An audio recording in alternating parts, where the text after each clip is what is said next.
Problem 2. Solve the following equations.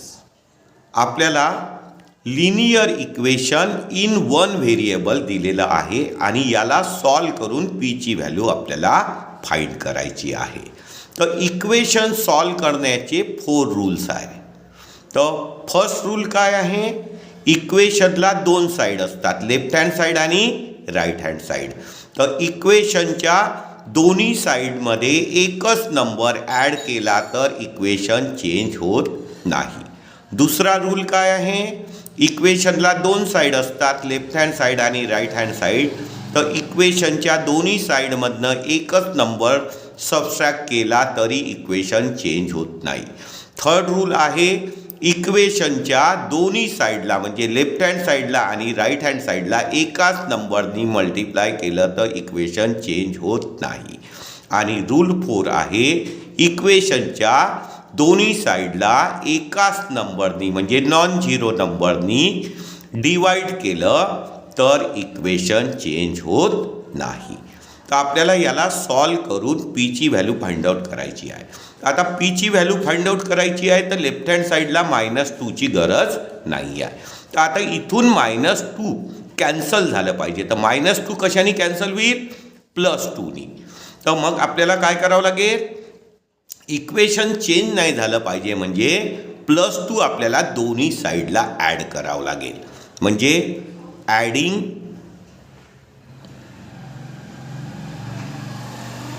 To both sides. म्हणजे काय होईल इथे? 17p -2 +2. लेफ्ट हँड साइडला 2 ॲड केलं, राईट हँड साइडला पण 2 ॲड करायचं. आता बघा इथे +2 आणि -2 काय होऊन जाईल? कॅन्सल होऊन जाईल. मग इथे राहील 17p = 49 +2 किती होऊन जाईल? ॲडिशन याची 51. आता आपल्याला पी ची व्हॅल्यू फाइंड आउट करायची आहे. तर आपल्याला 17 पाहिजे नाही आहे. तर 17 कसे कॅन्सल होईल? आपण 17ला जर डिवाइड करू 17नी तर 17 कॅन्सल होईल आणि आपल्याला पी ची व्हॅल्यू मिळेल.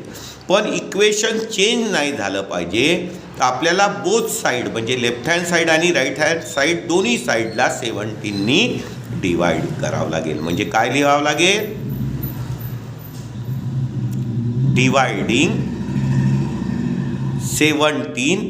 Dividing both side by 17. Both sides by 17. आता 17नी दोन्ही साइडला डिवाइड करायचं आहे म्हणजे 17p अपॉन 17 = 51/17. आता इथे काय होईल? 17 कॅन्सल होईल म्हणजे इथे उरेल p = आता 17 3 51 म्हणजे पी ची व्हॅल्यू किती मिळेल? 3. आणि हीच आपल्याला काय करायची होती? फाइंड करायची होती. तर ही झाली मेथड 1 आणि इक्वेशन सॉल्व करण्याची सेकंड मेथड आहे. आता इक्वेशन आहे, याला 2 साइड आहे, लेफ्ट हँड साइड आणि राईट हँड साइड. आता लेफ्ट हँड साइडचा नंबर जर आपण राईट हँड साइडला नेला तर त्याची साईन चेंज होते किंवा राईट हँड साइडचा नंबर जर लेफ्ट हँड साइडला आणला तर त्याची साईन चेंज होते. प्लस साईन असेल तर मायनस होते, मायनस साईन असेल तर प्लस होते. आणि आता बघा आपल्याला इथे काय करावं लागेल? पी ची व्हॅल्यू काढायची आहे. तर इथे -2 ची आपल्याला गरज नाही आहे. तर हा जो -2 नंबर आहे लेफ्ट हँडचा आहे, आपण हा जर राईट हँडला नेला तर याची साईन चेंज होते. तर -2 राईट हँड साईडला जाईल तर काय होईल? +2 होईल. म्हणजे आपण याला असं लिहू शकतो 17p = 49 +2. मग काय होईल? 17p = 49 आणि +2 ची ॲडिशन काय होईल? 51. आता आपल्याला पी ची व्हॅल्यू काढायची आहे. तर हा नंबर कशामध्ये आहे? न्यूमरेटरमध्ये आहे. तर न्यूमरेटरचा नंबर लेफ्टचा नंबर राईटला जाईल आणि न्यूमरेटरचा नंबर कुठे जाईल? डिनॉमिनेटरला जाईल. तर P इज इक्वल टू काय होईल? 51 अपॉन न्यूमरेटरचा नंबर कुठे जातो? लेफ्टचा नंबर राईटला जाईल तर न्यूमरेटरचा नंबर डिव्हाइडला जाईल, म्हणजे इथे 17 येईल. आता याला P इज इक्वल टू 17 3 जार 51, म्हणजे P ची व्हॅल्यू 3. आपण या मेथडनी पण सॉल्व करू शकतो आणि या मेथडनी पण सॉल्व करू शकतो. Problem 2. Linear equation in one variable दिलेला आहे, व्हेरिएबल m वापरलेला आहे आणि आपल्याला या m ची व्हॅल्यू फाइंड करायची आहे. तर इक्वेशन सॉल्व करण्याचे 4 रूल्स आहे. तर इक्वेशनच्या बोथ साईड म्हणजे लेफ्ट हँड साईड आणि राईट हँड साईडमध्ये एकच नंबर ॲड केला तर इक्वेशन चेंज होत नाही. इक्वेशनच्या दोन्ही साईडमधनं एकच नंबर सबस्ट्रॅक्ट केला तरी इक्वेशन चेंज होत नाही. इक्वेशनच्या दोन्ही साईडला एकाच नंबरनी मल्टिप्लाय केलं तरी इक्वेशन चेंज होत नाही. आणि इक्वेशनच्या दोन्ही साईडला लेफ्ट हँड साईड आणि राईट हँड साईडला एकाच नॉन झिरो नंबरनी डिवाइड केलं तरी इक्वेशन चेंज होत नाही. आता आपल्याला याला सॉल्व करायचं आहे, यमची व्हॅल्यू फाइंड करायची आहे.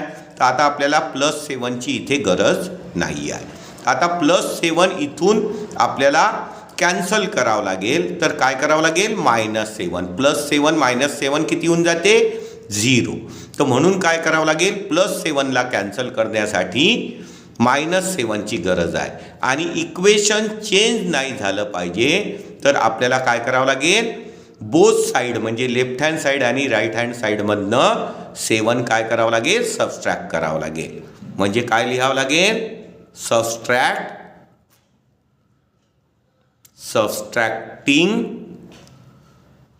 7 फ्रॉम बोथ साइड्स.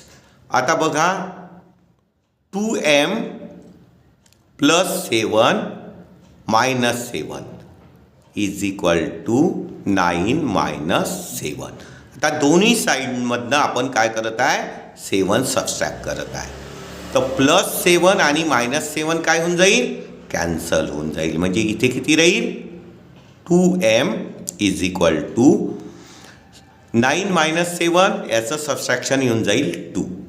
आता आपल्याला mची व्हॅल्यू फाइंड आउट करायची आहे. तर आपल्याला इथे 2 कॅन्सल करावं लागेल. तर 2 कशाने कॅन्सल होईल? 2नी डिवाइड केलं तर 2 कॅन्सल होईल. पण इक्वेशन चेंज झालं नाही पाहिजे तर याच्यासाठी आपल्याला दोन्ही साईडला 2नी डिवाइड करावं लागेल. बोथ साईडला म्हणजे लेफ्ट हँड आणि राईट हँड साईडला. मग काय लिहावं लागेल? Dividing both sides by 2. आता बघा 2m याला 2नी डिवाइड करू लेफ्ट हँड साईडला आणि 2/2 दोन्ही साईडला 2नी डिवाइड केलं. इथे 2 काय झालं? कॅन्सल. आणि इथे पण 2 कॅन्सल होऊन 1 येऊन जाईल. म्हणजे m इज इक्वल टू 1. आणि हेच आपल्याला mची व्हॅल्यू फाइंड करायची होती. आता ही झाली फर्स्ट मेथड. आणि आता या इक्वेशनला सेकंड मेथडनी सॉल्व करता येईल. तर सेकंड मेथडमध्ये काय होते? इक्वेशनच्या लेफ्ट हँड साईडचा नंबर राईट हँड साईडला जर नेला तर त्याची साईन चेंज होते. प्लसचा नंबर असेल तर मायनस होते, मायनसचा नंबर असेल तर प्लस होते. आणि मल्टिप्लायचा नंबर डिवाइडमध्ये जाते आणि डिवाइडचा नंबर मल्टिप्लायमध्ये जाते. आता 2m + 7 इज इक्वल टू 9 याला सेकंड मेथडनी सॉल्व करायचं असेल तर आपल्याला mची व्हॅल्यू फाइंड आउट करायची आहे. तर इथे 7ची आपल्याला गरज नाही. तर 7ला आपण कुठे नेऊ? राईट साईडला. 7 लेफ्टपासून राईटला जाईल तर त्याची साईन काय होईल? चेंज होईल. +7 आहे तर राईटला जाईल तर -7 होईल. म्हणजे काय होईल? 2m is equal to 9. लेफ्टचा नंबर राईटला जाईल तर त्याची साईन चेंज होईल 7. मग 2m is equal to 9 minus 7 किती होऊन जाईल? 2 होऊन जाईल. आता आपल्याला यमची व्हॅल्यू फाइंड आउट करायची आहे, तर इथे 2ची गरज नाही. पण 2 कुठे आहे? न्यूमरेटर. आणि न्यूमरेटरचा नंबर लेफ्ट हँड साईडचा राईट हँड साईडला नेतो म्हटलं तर कुठे जाईल? डिनॉमिनेटरला जाईल. म्हणजे m इज इक्वल टू 2/2. आणि मग काय होईल? m is equal to 2 cancel झालं तर ॲन्सर येईल 1. तर mची व्हॅल्यू मिळत आहे आपल्याला 1. प्रॉब्लेम 3. आपल्याला इक्वेशन दिलेलं आहे आणि याला सॉल्व करून एक्सची व्हॅल्यू फाइंड करायची आहे. तर इक्वेशन सॉल्व करण्याचे 4 रूल असतात. इक्वेशनच्या बोथ साईडमध्ये म्हणजे लेफ्ट हँड साईड आणि राईट हँड साईडमध्ये एकच नंबर ॲड केला, सबस्ट्रॅक्ट केला, मल्टिप्लाय केलं किंवा डिवाइड केलं तर इक्वेशन चेंज होत नाही. तर आता आपल्याला एक्सची व्हॅल्यू फाइंड आउट करायची आहे. तर लेफ्ट हँड साईडला आपल्याला या +12ची गरज नाही आहे. तर इथून आपल्याला या +12ला काय करावं लागेल? कॅन्सल करावं लागेल. तर +12ला कॅन्सल करण्यासाठी आपल्याला कशाची गरज पडेल? -12. कारण की +12 -12 कॅन्सल होईल. म्हणून इक्वेशनच्या दोन्ही साईडमधनं आपल्याला 12ला काय करावं लागेल? सबस्ट्रॅक्ट करावं लागेल. Subtracting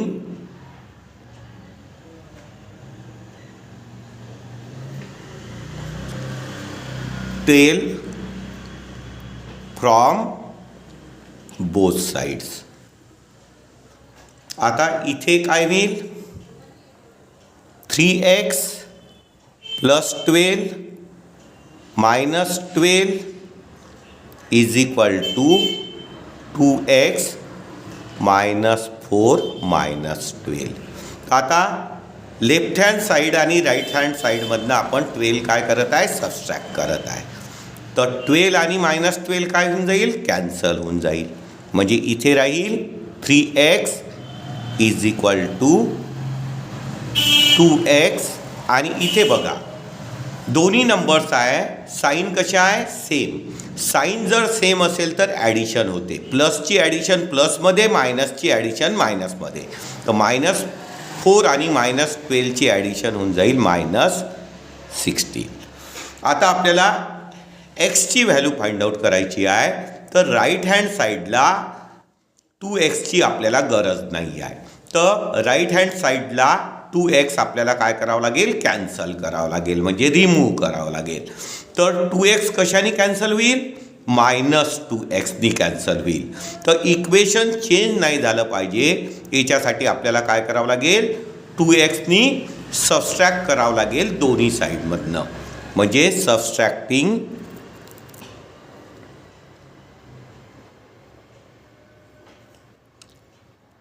2x from both sides.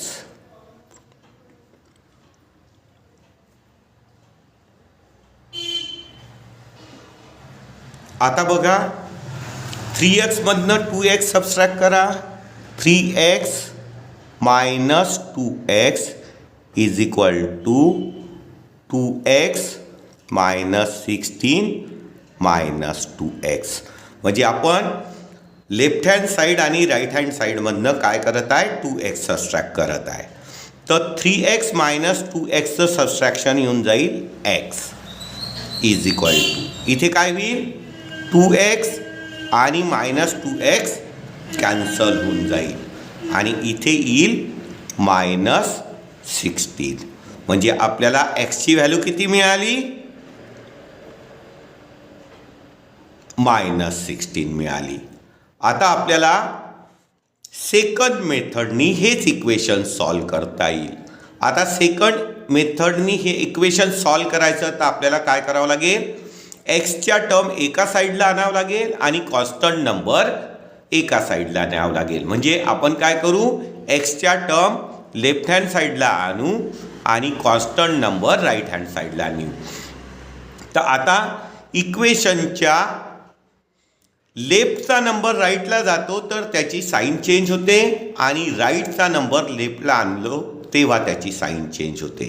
तर आपल्याला एक्सला राईटकडून लेफ्टला आणायचं आहे तर त्याची साईन चेंज होईल आणि 12ला राईटला न्यायचा आहे तर त्याची साईन चेंज होईल.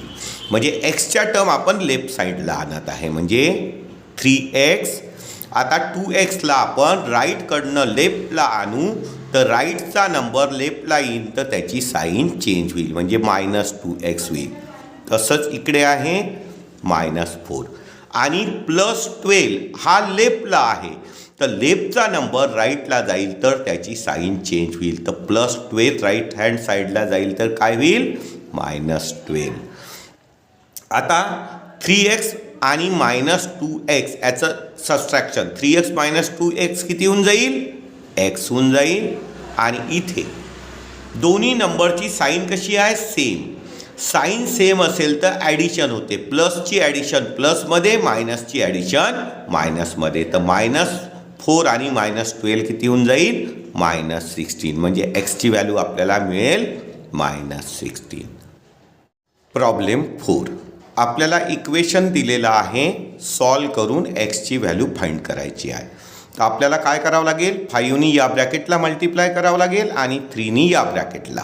म्हणजे 5नी मल्टिप्लाय केलं तर 5 × x काय होऊन जाईल 5x - 5 3 15 = 3नी मल्टिप्लाय केलं तर काय होईल 3x + 3 × 2 किती होऊन जाईल 6 होऊन जाईल. आता आपल्याला एक्सची व्हॅल्यू फाइंड आउट करायची आहे तर 15चं लेफ्ट हँड साईडला काम नाही आहे. तर 15 इथून आपल्याला काय करावं लागेल कॅन्सल करावं लागेल. तर -15 कशाने कॅन्सल होईल +15नी. तर 15ला आपल्याला -15ला कॅन्सल करण्यासाठी काय करावं लागेल इक्वेशनच्या बोथ साईड म्हणजे दोन्ही साईडला 15 काय करावं लागेल ॲड करावं लागेल. आणि इक्वेशनच्या दोन्ही साईडला एकच नंबर ॲड केला तर इक्वेशन चेंज होत नाही. म्हणजे ॲडिंग 15 टू बोथ साइड्स. म्हणजे काय होईल आता 5x - 15 + 15 = 3x + 6 + 15. तर आपण दोन्ही साईडला 15 ॲड केलं तर -15 + 15 कॅन्सल झालं. म्हणजे इथे काय राहील 5x = 3x. आता +6 आणि +15 याची काय होईल ॲडिशन होईल. तर 15 + 6 किती होऊन जाईल 21 होऊन जाईल. आता आपल्याला एक्सची व्हॅल्यू फाइंड आउट करायची आहे तर राईट हँड साईडला एक्सची आपल्याला गरज नाही. म्हणजे इथून आपल्याला काय करावं लागेल 3x कॅन्सल करावं लागेल. आता 3x कॅन्सल करण्यासाठी काय करावं लागेल -3x करावं लागेल. तर 3x - 3x कॅन्सल होईल. तर इथे आपल्याला काय करावं लागेल सबस्ट्रॅक्शन करावं लागेल. कारण की इक्वेशन चेंज झालं नाही पाहिजे. म्हणजे दोन्ही साईडमधनं आपल्याला 3x काय करावं लागेल सबस्ट्रॅक्ट करावं लागेल. म्हणजे subtracting 3x from both sides. म्हणजे काय होईल 5x - 3x = 3x + 21 आणि -3x. आपण काय केलं दोन्ही साईडमधनं 3x सबस्ट्रॅक्ट केलं. आता काय होईल 3x आणि -3x कॅन्सल होईल. आणि इथे 5x आणि -3xचं सबस्ट्रॅक्शन. तर 5x - 3x काय होऊन जाईल 2x होऊन जाईल. आणि = इकडे किती वाचत आहे 21. आता आपल्याला एक्सची व्हॅल्यू फाइंड आउट करायची आहे. तर आता आपल्याला या 2ची इथे गरज नाही. तर हे 2 कॅन्सल होण्यासाठी आपल्याला 2नी डिवाइड करावं लागेल. आणि इक्वेशन चेंज नाही झालं पाहिजे म्हणून इक्वेशनच्या दोन्ही साईडला 2नी डिवाइड करावं लागेल. तर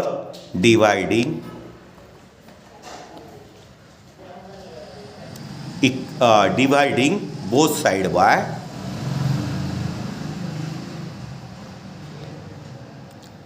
2. मग काय होईल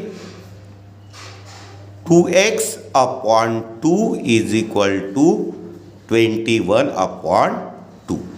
इथे 2 काय होऊन जाईल, कॅन्सल होईल. आणि 2 कॅन्सल झालं तर इथे काय येईल, x इज इक्वल टू 21/2. तर एक्सची व्हॅल्यू आली 20/2. त्याच्यानंतर आता आपण हेच गणित सेकंड मेथडनी सॉल्व करू. आता सेकंड मेथडनी सॉल्व करण्यासाठी इथे पण काय करावं लागेल, 5नी या ब्रॅकेटला मल्टिप्लाय करावं लागेल आणि 3नी या ब्रॅकेटला. म्हणजे काय होईल, 5x minus 5 3 15 is equal to 3नी ब्रॅकेटला मल्टिप्लाय केलं तर काय होईल, 3x प्लस 3 इंटू 2 काय होऊन जाईल, 6 होऊन जाईल. आता आपल्याला एक्सची व्हॅल्यू फाइंड करायची आहे तर काय करावं लागेल, एक्सच्या टर्म एका साईडला आणावं लागेल म्हणजे लेफ्ट हँड साईडला, आणि नंबर राईट हँड साईडला न्यावं लागेल. आणि राईटचा नंबर लेफ्टला जातो किंवा लेफ्टचा नंबर राईटला जातो तर त्याची साईन चेंज होते. आपण 3xला लेफ्टला आणू तर त्याची साईन चेंज होईल, आणि -15ला राईटला नेऊ तर त्याची साईन चेंज होईल. म्हणजे काय होईल, 5x. आता 3x कुठे आहे, राईटला आहे. राईटचा नंबर लेफ्टला येईल तर त्याची साईन चेंज होऊन जाईल म्हणजे -3x होऊन जाईल. आणि इज इक्वल टू इथे किती आहे, 6. आणि लेफ्टचा नंबर राईटला घेऊन जाऊ तर त्याची साईन चेंज होईल. तर -15 आहे तर काय होऊन जाईल, +15 होऊन जाईल. आता इथे x म्हणजे लाईक टर्म आहे तर याची सबस्ट्रॅक्शन होईल. तर 5x मायनस 3x किती येऊन जाईल, 2x येऊन जाईल. आणि इथे 6 आणि 15 याची काय करायची आहे, ॲडिशन. तर 15 + 6 किती होऊन जाईल, 21. आणि मग हा नंबर कुठे आहे, 2 न्यूमरेटरला आहे लेफ्ट हँड साईडला. तर न्यूमरेटरचा नंबर डिनॉमिनेटरला जर घेऊन लेफ्टचा नंबर राईट हँड साईडला नेला तर न्यूमरेटरचा नंबर डिनॉमिनेटरला जातो. म्हणजे x इज इक्वल टू काय होईल, 21/2. म्हणजे एक्सची व्हॅल्यू किती मिळाली आपल्याला, 21/2.